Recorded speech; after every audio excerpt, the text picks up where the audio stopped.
I'm gonna be honest. I didn't watch this one. Who did?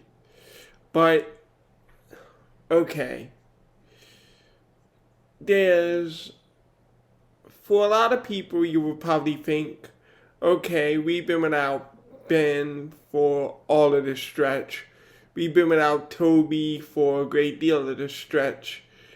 And Joel Embiid missed this game with the shoulder injury, so there would be a good argument for saying it is what it is. But there's something about what took place over the past week that has taken place in bits and spurts, but playoff teams were able to exploit it. The 76ers ranked 23rd in the league in assists this year. That is, we are a bottom 10 team in creating our shots. This is actually a minus 9% from what it was last year. Part of it, as far as I see, is that you are really not moving the ball as much, and that's kind of a good thing in that, you get Tobias his shots, Jrue his shots, or Shake his shots in a specific role. Passing for the sake of passing isn't necessarily always going to lead to better offense. But while a part of that is true, and Fiago from the Painted Lines pointed this out, but for me there's a greater problem. Does that mean that if we just pass for the sake of passing, the offensive attack is going to be better? No, I disagree with that. No. The true bottom line is this, and we saw it in this blowout series by the Bucks. The Bucks have Chris Middleton and Jrue Holiday. I guess in the last video, we're sitting here seriously with George Hill. Let's put that in context. The Utah Jazz have Joe Ingles. I don't think we have a Joe Ingles talent on this roster. The Atlanta Hawks went on this surge recently with Bojan Marjanovic. Do we have a Bogdanovich type of talent on this team? No, we don't. When you look at our wingmen, comparative to damn near every playoff team, the Knicks obviously have R.J. Barrett. This is embarrassing. I don't think there's a single team that we're better at the perimeter. Not one. Not even a lottery team. The Grizzlies have a John Morant. Do we have a John Morant type of talent? No. I could go on and on about this problem. You have no shot creation at all. Where it's a rarity that Joel Embiid as a 7-footer can create his own shot. That's special. That's unique. But we've kind of taken that uniqueness for granted, not so much as fans, but from a personnel standpoint and from a general manager standpoint, to say we have a high usage center, so let's not be bothered with another playmaker, and it's come back to bite us hard. Because that's not how centers are meant to be played. Do you think that Joel Embiid wants to take these possessions handling the ball at the perimeter, making something happen?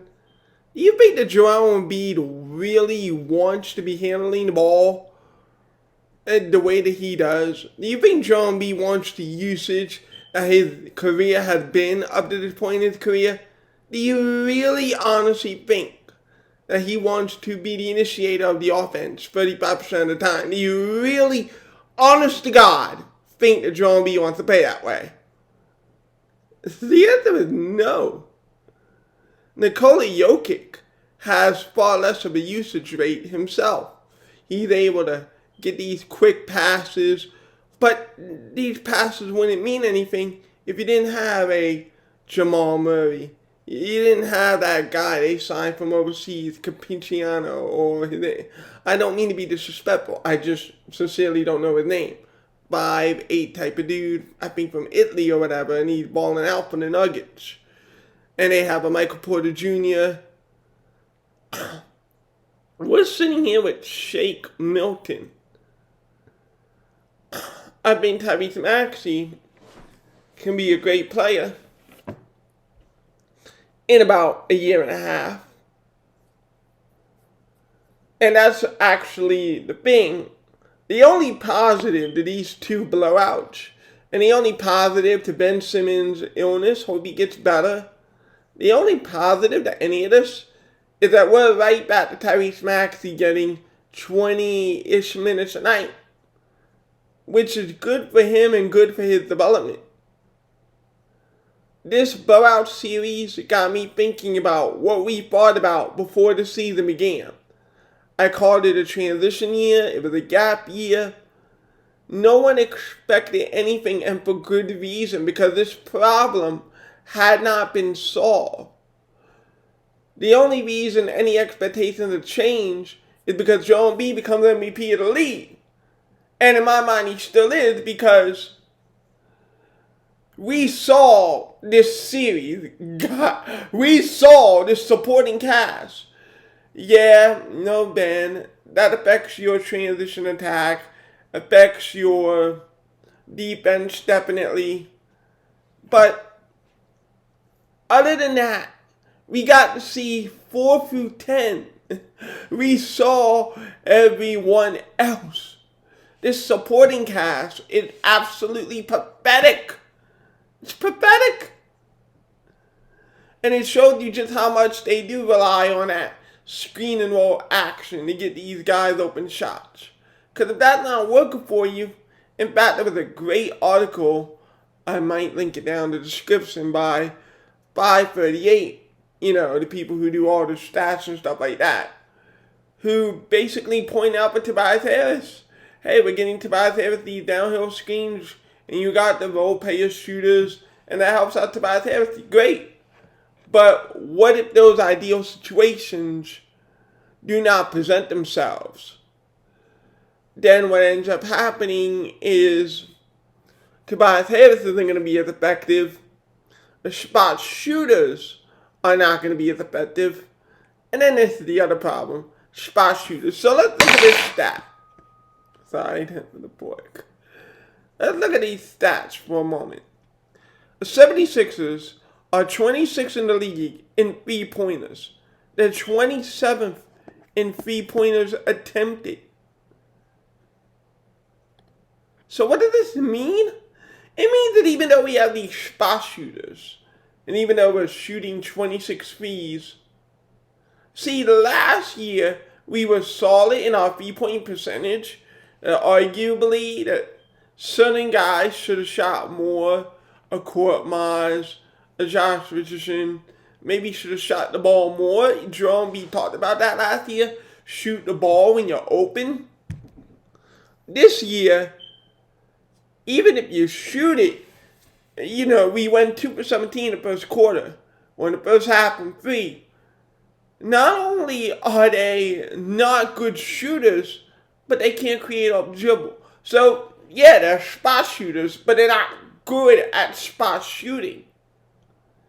You take a look at a guy like Steph Curry. He is so reliant on being a spot shooter, he doesn't bring you anything else on the floor. Same thing with Danny Green. And between George Hill, Danny Green, and Steph Curry, that's a max contract. That's 10, 15, and 7. That's $32 to $33 million.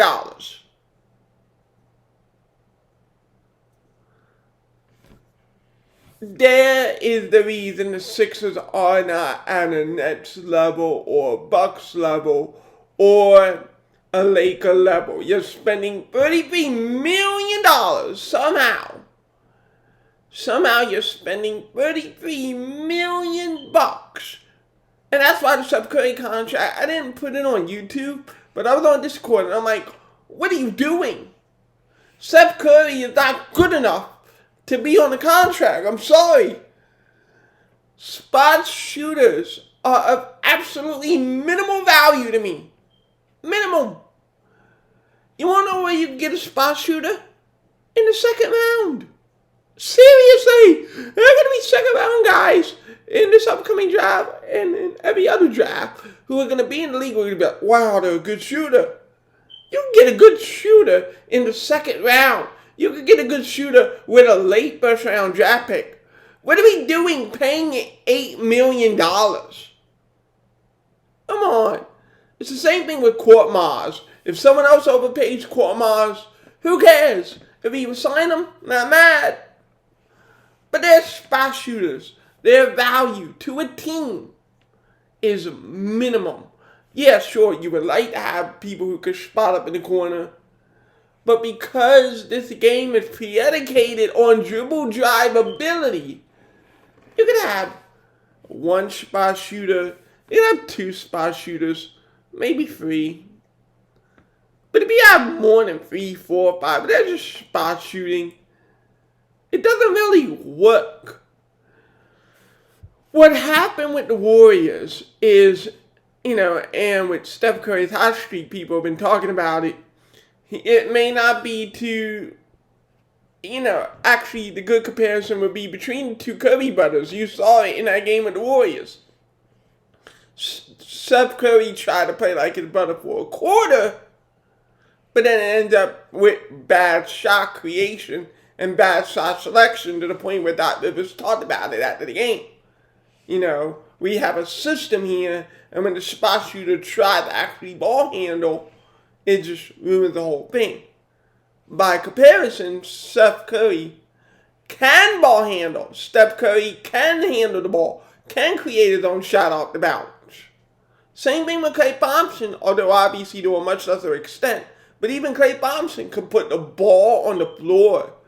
James Harden could put the ball on the floor. Kyrie Irving could put the ball on the floor. Kevin Durant could put the ball on the floor. Do you see where putting the ball on the floor means infinitely more in the game of basketball than being able to shoot it straight up? This isn't a horse. This is not a horse. This is no playground game at the recess. This is the National Basketball Association.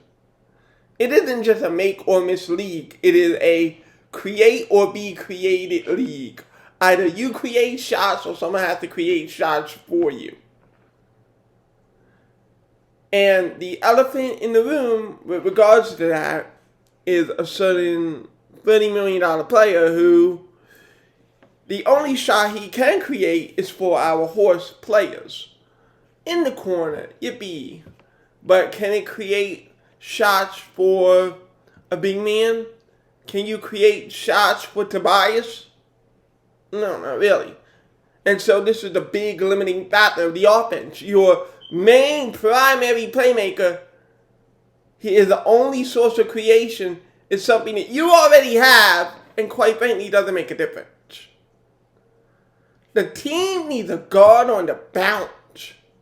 And it doesn't need a 34-year-old either. It needs a 25-year-old. We need to get a guard who can play right away. You plug him in right away. Whether you keep Ben or not. Because this is ugly to watch. Not only is it ugly to watch, though, it is a great disservice to Joel Embiid. That's the takeaway for me after the brutal Milwaukee series. What was happening in the Phoenix Sun game. Your center puts up 38 points and 17 rebounds, and you can't walk away with a win. How? We all know how. You barely squeezed by the Clippers. Another great game by Embiid. How? How are you barely squeaking by games? This is Allen Iverson rotation level. What is this? We have Matt Geiger, Tyrone Hill, Dikembe Mutombo, Keith Van Horn. Same thing. What is this? What is this around Joel Embiid? Daryl, blow the bottom half of the roster up. Blow it up. I don't even care about the playoff result at this point because what I saw with Milwaukee told me something. This supporting cast is not beating the Lakers. Come on. We might beat the Nets because the Nets' interior defense weakness is the rough equivalent of our ball handling weakness. I have never seen a team in basketball win a championship with no ball handlers. In the same breath, I've never seen a team win a championship with no interior defense. So the two forces are going to collide maybe, and one of them has to win out. The team with no ball handling or the team with no interior defense. One of those are going to have to win out. But both teams have a weakness that we have never seen win a championship. For me, we have a franchise Hall of Fame caliber center. It is the rarest piece in basketball. Even though the Nuggets have Nikola Jokic, the defense makes the but I do think his offensive value has suddenly been at that Hall of Fame level. Karl Anthony Towns, once he gets a team around him, they have Anthony Edwards, so look out for the Timberwolves in a couple of years. But generally speaking, we have a Hall of Fame center. We should not, literally, Joel Embiid looking at George Hill and he's like, oh. That's insane. That's absolutely insane. That your center looks at a 34-year-old, former 26 overall pick, and is like, oh, that is insane. I want to put this to an end where we have no guard around Joel Embiid. It's sick. So I'm like, oh, well, we do have a Tyrese Maxey, and I want him to develop. You got to keep Tyrese Maxey. The only way I trade Tyrese Maxey is if you're able to get one of these top 10 guards. Because this is brutal. It's brutal. It's brutal for me. And I don't know how much more I can take seeing, and obviously Joel didn't play in this game, but even if he did, you lost by 34. 34 points. This is a travesty. This supporting cast is trash. That's what it is. And the reason that we were able to have that successful West Coast trip earlier in the year, Tony Bradley saved our sins and looks like a mid-tier level starting center, which is more than you can say for what you have left. Which is why the George Hill trade in of itself, there may be some long-term value. George Hill's relationship with Tyrese Maxey. Tyrese Maxey is learning how to control his speed, learning how to get to where he wants on the court, and not rush everything. And I imagine, given more time, Tyrese will be able to go into the weight room and get stronger as a finisher. So, if George Hill was able to help mold Tyrese Maxey into the player that he can be, then that might be worth the bet you gave a trophy you old center be second round draft picks. But generally speaking, knowing what you know now, would you trade a young center for an old point guard who, even in his heyday, this is all coming to a head. You have a franchise center and you have nothing to show for it. That is embarrassing. At least the Denver Nuggets could say, well, Western Conference Finals threat. The Lakers have Anthony Davis and LeBron James together. We need to build around Joel Embiid, and we need to do it soon. He's going to be 27 into 28. We don't have time to wait to see if the chosen one decides. And I want him to get well soon, but we don't have time to wait for the chosen one to say, you know what? These detractors are right. I need to get in the gear. I need to get in the gym, and I need to make myself a better player. We don't have that time anymore to wait for him to develop the maturity as a player to take his craft seriously. We don't have that time. Should this flop, and I put it a 45% chance that it does flop. Because, again, that level of offense, I don't know. Sure, you win the first round, but guess what? We want first rounds. Who gives a shit? I don't care. That's not the prerogative here. The prerogative is the second round onward. And if it flops there, and there's a good chance it does, Daryl, end the experiment. If it flops in the second round, end the experiment. Please. Now, there is one thing that we have to take notice of. The big reason we had to end the experiment is that Joel Embiid became an MVP level player. The other guy did not bother, does not want to bother, has said himself that it does not matter to him. Because after all, I've never played in the NBA. Other fans haven't played in the NBA. So your mediocre stats, we just don't know anything. No, I know every single blowout that I've seen. I know every loss where you're like, your center played great. Your combo forward Tobias played pretty well. Oh, wait a minute. There's no creation on the top. It is what it is. It's like looking at a quarterback who threw bad passes, threw it into people's hands, and then he's like, that's not my fault. The receiver didn't. You're the quarterback. The reason they pay quarterbacks all this money is because they expect you to make more of less. I used that term before. Make more of less. And that's true for the next Magic Johnson, the next LeBron James. I would like to think that you can make more of less and not be 12, 7, and 6. The very least is that when you come back from this, I need you to be a two-way level player at the level of your contract. If you're going to take the minutes that you take, if you're going to take the salary that you take, for this team, we need you to be more than 12, 7, and 6. The only reason we've been able to get away with that up until now is that Joel Embiid putting up damn near 40. I don't know if that could continue in the postseason. Not that Joel Embiid isn't great, but that every team is going to be like, they have no perimeter threat. We're going to double and triple team, and he'll kick it out to what? Korkmaz, Milton. Oh, and while we're after the lack of offense, I love Matisse Thybulle to death, but his lack of offense means that you can't play this guy in the rotation either. Because no matter how many defensive plays he makes, his non-existent offense means that he's not shutting guys down. It's impossible to. That's not a criticism, that's a fact. You can only hope to contain players. You can't shut people down. Again, not everyone is playing horse like your roster is. So when Matisse is barely giving you 3, 4, 5, or in this case 2 points, 23 minutes, it's not doing you anything. Blow up the bottom half of the roster if we lose in the second round again. If we lose in the second round, blow this idea up. It's never winning you June. Or what's the alternative? Are you going to trade the Hall of Fame center in his prime? You're at the point where you do have to make a choice. But if you do make this choice, I'm going to remind you of something.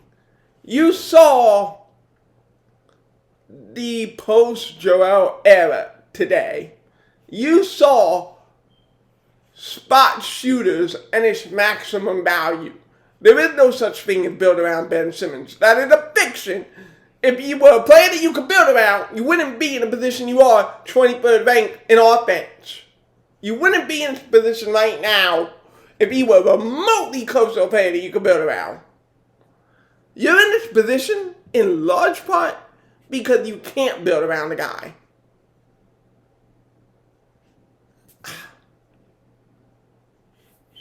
It's just, it upsets me that, because I'm looking at, okay, I want to add this in free agency. I want to add a player to this team.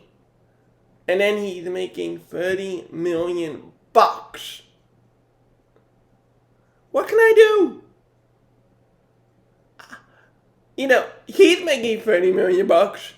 George Hill, Danny Green, Seth Curry to make it over $33 million. Tobias Harris with his $30 million. There's your contracts outside Joel Embiid. That's why you have Shake Milton in his $1 million contract, which actually, it looks less of a steal and more like a reasonable salary. Tyrese Maxey is your rookie. Isaiah Joe is your rookie. Paul Reed is your rookie.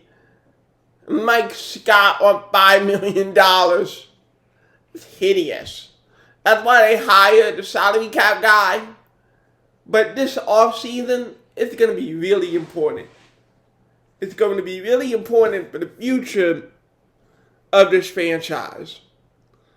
Because you can't go on like this. The inability to attack off the dribble, you can't do this and expect to win a championship. We don't have a player of Joe Ingles' caliber on this team. I'm going to end it with that. You don't even have that. What the hell? 60 Universe signing off. And hopefully in the next 3-4 months, we're able to say we have a top-of-the-line starting guard or wingman. Because this is, I don't know how long you can deal with this. Unless you win a championship this way. Or get the Eastern Conference Finals this way. That's the only way this doesn't change. If you get the Eastern Conference Finals, NBA Finals, maybe there's the argument to stay with this flawed approach on offense. But if you don't, if you're out in the second round, I am pretty damn sure you blow up this idea. Because guess what? After 4 years, and with the only player who makes it even remotely workable now, getting up there in age, you got to make the pivot. 60 Universe signing off.